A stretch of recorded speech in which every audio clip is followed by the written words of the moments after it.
Hi everyone, this is Becky Lynn Rickman, and I couldn't wait anymore to start, so this is the beginning of my AutobiVLOGraphy, and I think it's the first of its kind. I'm doing my autobiography on YouTube, number one, for therapeutic reasons, number two, for my posterity, and number three, for anybody out there who has ever gone through anything that I've gone through, to let you know that you can get through. And some sessions are going to be, oh my word, if these guys don't stop. I don't know if you can see that, but texting me.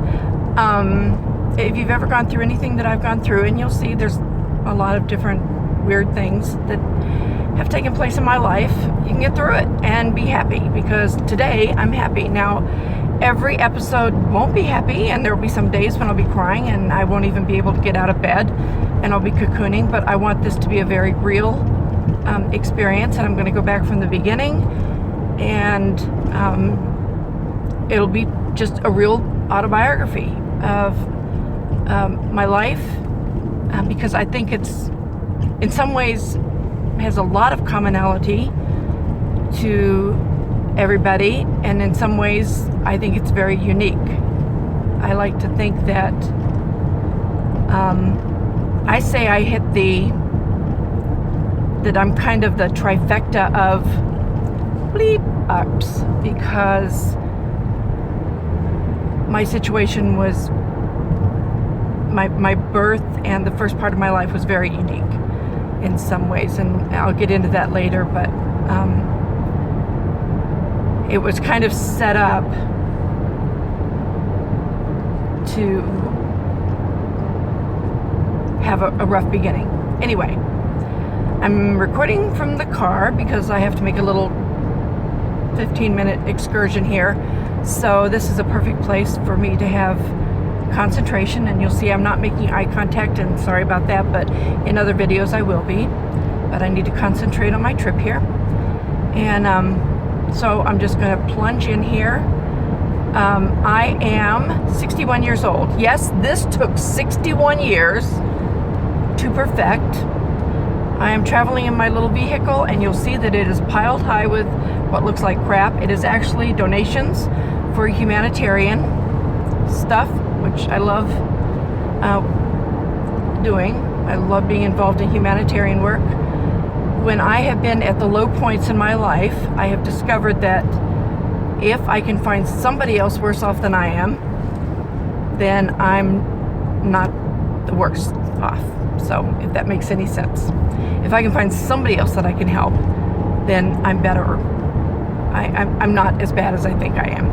So that has helped me off tremendously. It hasn't stopped me from, there have been periods of my life where I've spent 3 weeks cocooning in bed and only gotten up to relieve myself and get a piece of bread and some water. But thankfully those have been few and far between. So anyway, I'm 61. I am currently staying with my daughter, my wonderful daughter Rosalie, and her husband Chris, and two of their 3 children that are still at home, Madeline and Harry, and they've been kind enough to take me in. I've been there for about the last, I don't know, 6 months or so. Previous to that, I was staying with my parents, taking care of them, my mother and father, in Mexico, Missouri. Rose and Chris are in Centralia, Missouri. My father has congestive heart failure and stage 4 kidney disease, and he's battling between the two. They care for the heart disease, and in caring for that, it thrashes his kidneys, and in taking care of the kidney disease, it thrashes his heart. So it's kind of a juggling game right now. And in the process, his hemoglobin goes very low.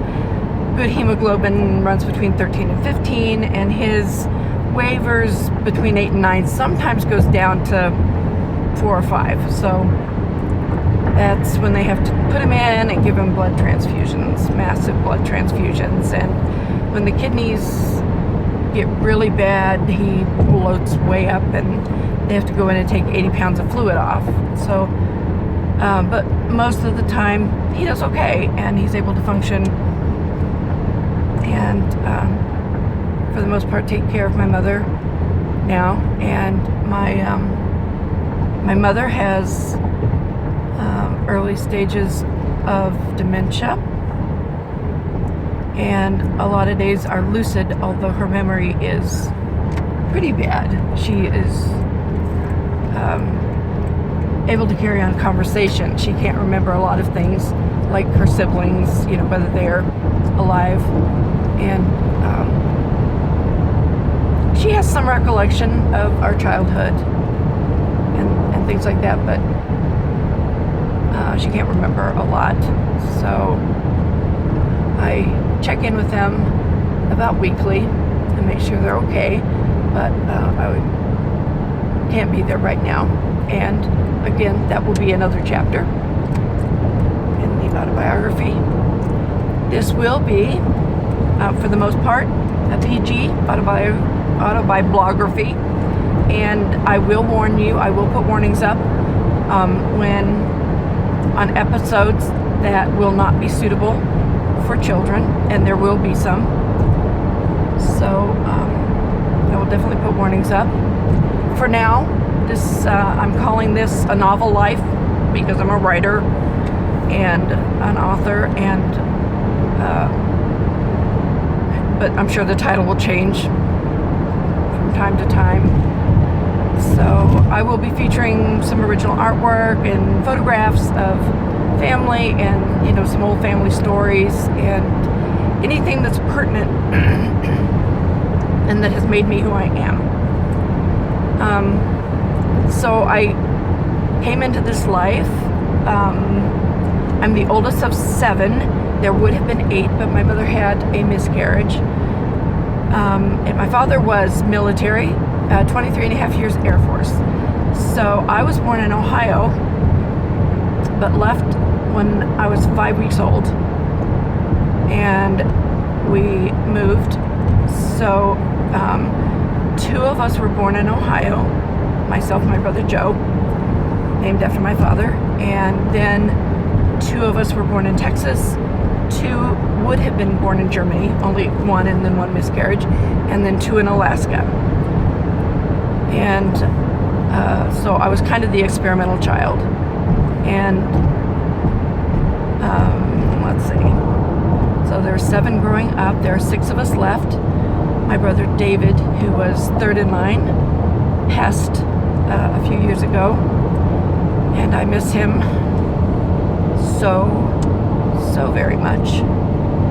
But he checked out, and I believe that he visits me and watches over me.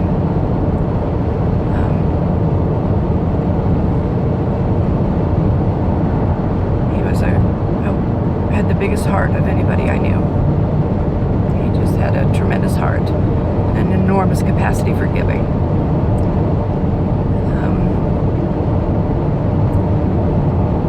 So more about him later.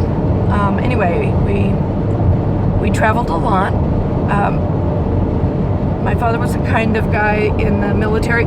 Some people have the privilege of long-term assignments. My father, sadly, was not real good at accepting responsibility when things didn't go well. He just put in for another assignment and loved to travel.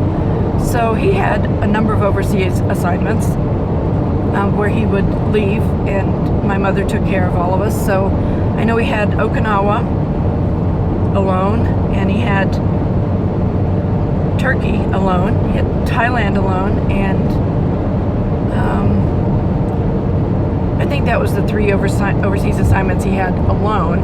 He had Germany with us.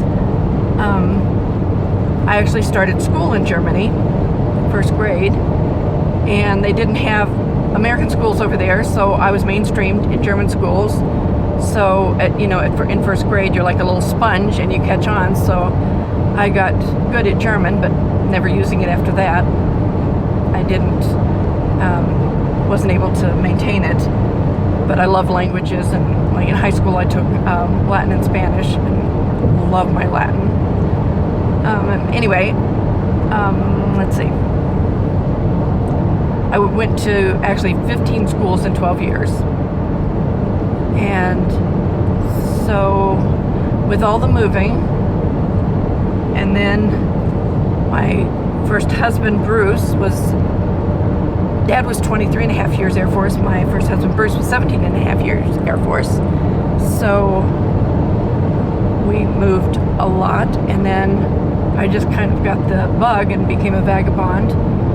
And for a period of time after Bruce and I divorced, and then after my second husband, Eric, and I divorced, I was kind of transient for reasons I'll get into later.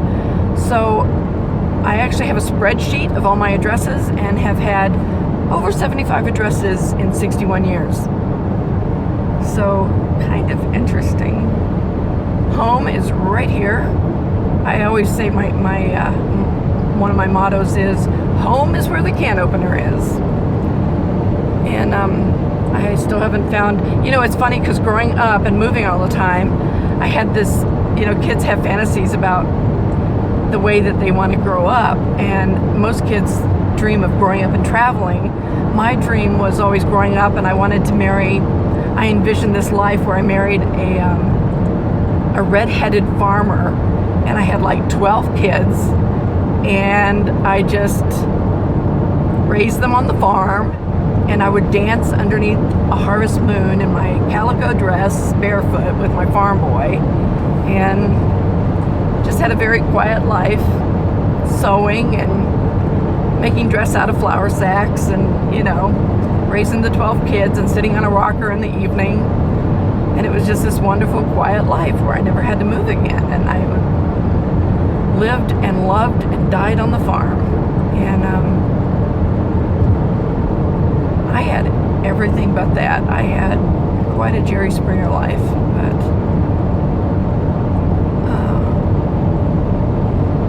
that's the life I was given, and it's made me who I am today. And I have to say, most every day I hit the floor running, and I wake up squealing like, oh boy, what's today gonna bring? I'm pretty happy for the most part. And I do look at life as an adventure. So let's just leave it at there. I've got about 13 minutes in here on this video. So that's an introduction to me, Becky Lynn Rickman, author, wild child, retired hippie, and we'll stop there. That's episode 1, and I will be back. I'm actually going to try to get a few more episodes in this evening when I get back from my date from Plenty of Fish, going out with a guy named Ron. So I'll clue you in on that. There's going to be a lot of dating episodes. Boy, have I had adventures. So I will see you back here in a few minutes. Thanks. Bye.